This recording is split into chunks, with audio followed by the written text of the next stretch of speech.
कांडा मुर्दाबाद मुर्दाबाद मुर्दाबाद खट्टर फट्टर मुर्दाबाद मुर्दाबाद मुर्दाबाद खट्टर फट्टर मुर्दाबाद मुर्दाबाद मुर्दाबाद बीजेपी सरकार मुर्दाबाद मुर्दाबाद मुर्दाबाद किसानों की कातिल पार्टी मुर्दाबाद मुर्दाबाद मुर्दाबाद किसानों के कातिल मुर्दाबाद मुर्दाबाद मुर्दाबाद कृषि विरोधी काले कानून रद्द करो रद्द करो रद्द करो हमारी मांगे पूरी करो पूरी करो पूरी करो हमारा एकता जिंदाबाद जिंदाबाद जिंदाबाद हमारा भाईचारा जिंदाबाद जिंदाबाद जिंदाबाद इनकलाब जिंदाबाद जिंदाबाद जिंदाबाद आज का जो विरोध कर रहे हो हाँ जी देखिए हमारा जो विरोध है आज नहीं है हमारा 10 महीनों से जब ये सरकार कृषि विरोधी काले कानून लेके आई है उस टाइम से हमारा ये विरोध जारी है और हम इनसे कहते हैं कि जब इन लोगों का बाईकाट है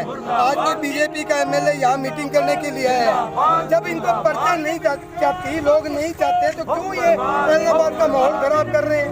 अगर इन पे कोई ऐसी हुई वोटों की तो लोग इनको वोट डाल देंगे। जब ये वोट के अधिकार ही नहीं है हम लोग इनके खिलाफ है जन जन इनके खिलाफ है। आज जो देश की प्रजा है वो दिल्ली के बॉर्डरों पे बैठी है चाहे वो युवा है चाहे किसान है चाहे कर्मचारी है चाहे व्यापारी है चाहे छात्र है सभी वर्ग आज 10 महीनों से जो बॉर्डरों पे कितनी बेरहमी के साथ वहाँ अपना इतनी गर्मी के बीच में इतनी सर्दी के बीच में आज 10 महीने से ये सरकार अपने इनको आवाज नहीं सुनाई दे रही तो आज इनको कैसे ये लोग दिखाई दे रहे हैं। हाँ जी, क्या लेने आ रहे हैं ये हमारे आप क्या कहना चाहते हो इस मामले पे किसानों पे केस दर्ज किया जा रहा है और गांव में तो प्रोग्राम ऐसे ही चल रहे हैं बीजेपी और जेजेपी के। नहीं देखिए ये किसी गांव में कोई प्रोग्राम नहीं चल रहा हर जगह पे जो किसान साथी बैठे हैं विरोध हो रहा है गांव गांव इनका विरोध हो रहा है। आज भी जो इनका प्रोग्राम है कांटा का प्रोग्राम बना हुआ है मल्ले का कुंभथला और ममेरा बड़ी ममेरा छोटी ममेरा सभी साथी तैयार बैठे हैं किसी भी गाँव में जाएंगे सभी गाँव में इनका विरोध पूरे जोर से होगा। कामरेड जी आप बताइए।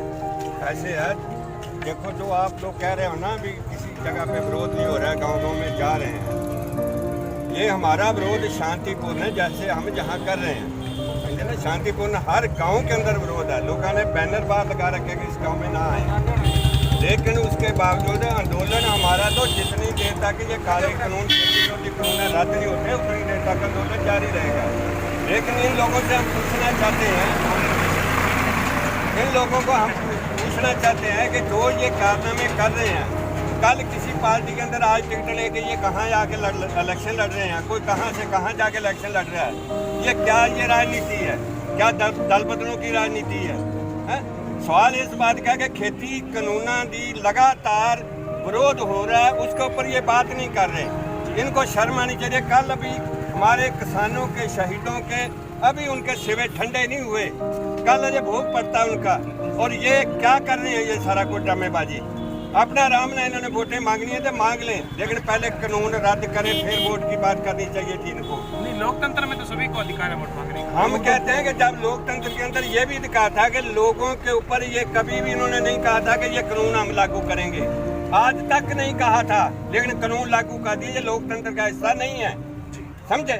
इनका मैनिफेस्टो जो था घोषणा मैनिफेस्टो सरकार का उसको लागू करें कर्जे माफी का मैनिफेस्टो था उसको लागू करें स्वामीनाथन योग की सिफारिशों का लागू करें वो मैनिफेस्टो के अंदर था उसको नहीं किया इन्होंने काले कानून आगे जनता के ऊपर थोप रहे हैं निजीकरण कर रहे हैं। ये कह रहे हैं कि अगर बीजेपी बहुत बढ़िया कर रही है। हम इनसे पूछना चाहते हैं ये कहता था प्रधानमंत्री रेलें नहीं बेचेंगे रेलें बेची कि नहीं बेची कोई जवाब दे आगे रेलें नहीं बेची एयरपोर्ट नहीं बेचे जहाज नहीं बेचे एजुकेशन नहीं बेची सड़क नहीं बेचा सारा देश को बेच दिया। अभी ये कहते हैं कि हमने कुछ नहीं किया ये बिल्कुल पूंजीपतियों के दलाल हैं साम्राज्यवादी के दलाल हैं इनका विरोध करेंगे विरोध जारी रहेगा। मुठियां उठाकर नारा लगाएंगे भारत माता की वंदे वंदे भारतीय जनता पार्टी जिंदाबाद धन्यवाद। बहुत ही सुंदर विचार जो है आज के मुख्य मेहमान ने हमारे बीच में रखे।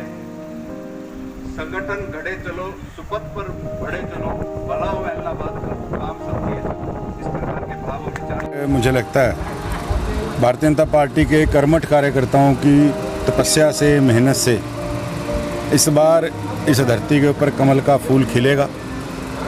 और जैसा जोश, जैसा जुनून, होश के साथ कार्यकर्ता साथी इस चुनाव को लड़ने का एक मन बनाए हुए हैं, इस बार ये तय है कि भाई गोविंद कांडा जी बहुत अच्छे मतों से यहाँ से जीतकर विधानसभा जाएंगे और एलनाबाद हल्के के विकास के कामों को पूरा करवाने का आदरणीय मुख्यमंत्री मनोहर लाल जी के आशीर्वाद से वो एक संकल्प उन्होंने जो लिया उसको पूरा करेंगे। और आज बड़ी अच्छी मीटिंग, बड़े अच्छे मैं कहूँगा माहौल के अंदर मीटिंग जो है कार्यकर्ताओं की हुई है।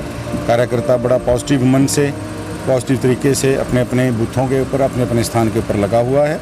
और मेरा बूथ सबसे मजबूत, इस नाते कार्यकर्ता जो है अपने अपने बूथ को जीतने के लिए प्रयासरत है और चुनाव जो है हम जीतेंगे। सर, क्या कारण रहा कि 7 साल से जो है एलनाबाद में, एलनाबाद सिटी के अंदर हम बात करें या एलनाबाद हल्के की बात करें तो पहली बार 58,000 वोट आए थे, दूसरी बार 45,000 वोट आए थे, उसके बावजूद विकास की कहाँ कमी रही? देखिए, जो एक नुमाइंदा होता है किसी भी पार्टी से हो, उसका एक दायित्व होता है सरकार पे जाकर और सरकार से विकास के कामों की बात करना। लेकिन जो अपोजिशन का नुमाइंदा होता है वो पहले दिन से ये मामला बना लेता है मन में, भाई अगर मैंने सरकार का कोई काम करवा दिया यहाँ पर विकास का, तो लोगों को 4 साल बाद, 5 साल बाद जाके सरकार को गाड़ी कैसे दूंगा उनके बीच में। तो मैं तो यही निवेदन आज एलनाबाद की जनता जनार्दन से करने के लिए आया हूँ कि 3 साल पड़े हैं, सरकार के साथ चलें, विकास के साथ चलें और जो भी सूखा एलनाबाद के अंदर विकास का पड़ा है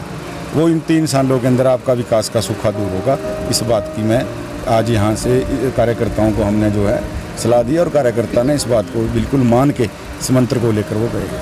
सर, हमने उनको भी कवर किया है, वो जहाँ भी उनकी जनसभा होती है वो कहते हैं कि 7 साल में मेरी तो सुनवाई नहीं हुई, इतनी हमने जो है विकास की योजनाएं बनाई थी उसको सरकार ने सिरे नहीं चढ़ने दिया, बार बार में घोषणाएं होती रही लेकिन वो अमली जामा उनको नहीं पहनाया गया। वो एक ऐसा कागज़ दिखा दें आदरणीय मुख्यमंत्री जी के पास जाके जो उन्होंने विकास के नाते कोई रिक्वेस्ट की है। देखिए, घर बैठ के कोई मेल कर देने से विधानसभा में सबसे ज़्यादा समय, अगर मैं दल के हिसाब से कहूँ, एक व्यक्ति की स्ट्रेंथ इस बार की है और पीछे भी जो इनेलो की स्ट्रेंथ थी, सबसे ज़्यादा समय अगर मैं कहूँ चौधरी अभय सिंह चौटाला जी को मिला हुआ है। तो वो खुद बताते हैं कि उन्होंने एलनाबाद के लिए कितना बोला है वहाँ, वो तो ऑन रिकॉर्ड चीज़ें हैं, वो निकल जाएंगे कि एलनाबाद के विकास की कितनी मांग उन्होंने की है। देखिए, जनता जनार्दन है, सब जानती है। मैं तो इतनी बात कहूँगा, चौधरी अभय सिंह चौटाला जी, ये पब्लिक है, सब जानती है और 30 तारीख को सबको सब कुछ बता भी देगी। लेकिन दोनों ही जो आपके विपक्ष के जो उम्मीदवार है वो कहते हैं कि मैंने ज़्यादा त्याग कर दिया, वो कहते हैं मैंने ज़्यादा त्याग कर दिया। जो इनेलो के विधायक है वो कहते हैं कि मैंने अपनी एमएलएशिप छोड़ दी और जो कांग्रेस के कैंडिडेट है वो कह रहे हैं कि मैंने 3 साल की भरी भराई सरकार छोड़ दी, अगर मैं चाहता तो और ज़्यादा इसमें आनंद ले सकता था, लेकिन किसानों के लिए छोड़ दिए। ये सब क्या है? तो केवल अपनी जागीरदारी को बचाने के लिए चुनाव लड़ने आए हैं। भारतीय जनता पार्टी का कार्यकर्ता एलनाबाद को विकसित एलनाबाद बनाने के लिए चुनाव लड़ रहा है। सरकार के साथ जो है कदम से कदम मिला के एलनाबाद चले और इसलिए भारतीय जनता पार्टी का कार्यकर्ता चुनाव लड़ रहा है। यहाँ पर संगठन की मजबूती के लिए 70 साल के सूखे को, या मैं कहूँ कि जो जब से हरियाणा बना है, अगर हम उस पीरियड की बात करें लगभग 55 साल की, उसके सूखे को तोड़ने के लिए जो है भारतीय जनता पार्टी का कार्यकर्ता चुनाव लड़ रहा है। वो सरकार गिराने या बचाने के लिए चुनाव नहीं लड़ रहा, वो इलाहाबाद के विकास के लिए चुनाव लड़ रहा है। लेकिन जो दोनों साथियों की आपने बात की, वो अपनी अपनी जागीरदारी को, अपनी चौधर को बचाने के लिए चुनाव लड़ रहे हैं। कार्यकर्ताओं में कितना जोश? कार्यकर्ता बिल्कुल जोश से लबालब है, होश के साथ इस चुनाव को हम जीतेंगे।